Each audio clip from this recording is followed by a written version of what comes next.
What if I told you that you could improve every aspect of your life without the need to even feel motivated?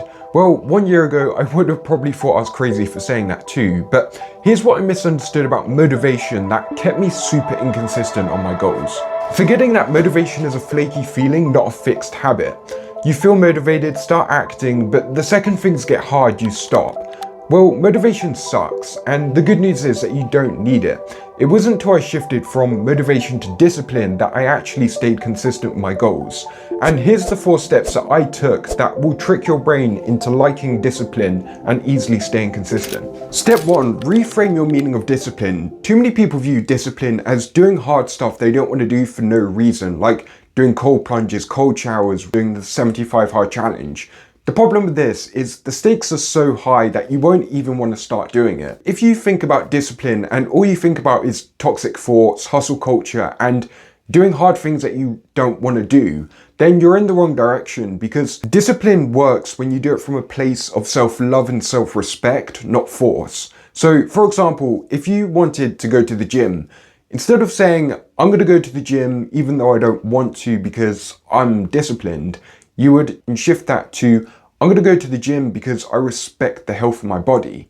And this simple shift in the way that you approach discipline means you can create discipline in your life much more easier because you're doing it from a place of self-respect and not force. Step 2, commit to small progress. Action feels scary by getting this wrong, focusing 10 steps ahead, not 1 step ahead. Small action is enough to build momentum, and that small momentum is enough to build the confidence to keep going in what you want to do.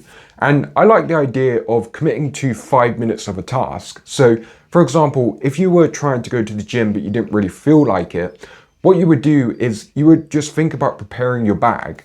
Or if you were trying to read a chapter of your book, you would commit to just reading 2 pages of the book. And just by creating that small action, that's going to give you enough confidence to actually build the momentum and keep going with that task.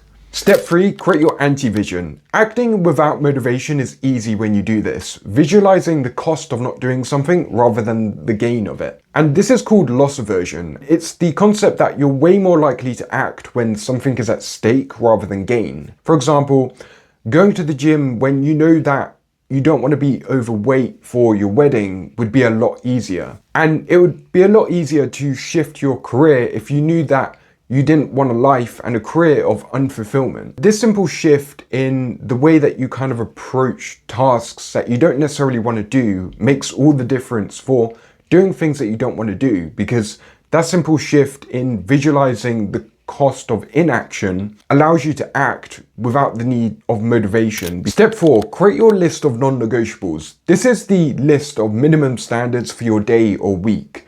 And this should be in sync with your overall goals for the year. So you want to break down your goals and the inputs needed to get them and put them into your non-negotiable list. For example, some of my non-negotiables would be like going to the gym at least 4 times per week.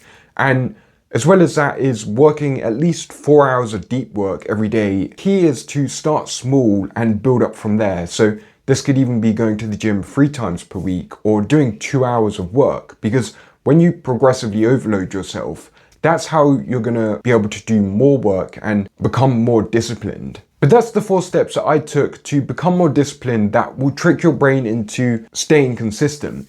And if you did enjoy this video, then please give it a thumbs up and subscribe if you want more about productivity and emotional well-being. But apart from that, thank you for watching.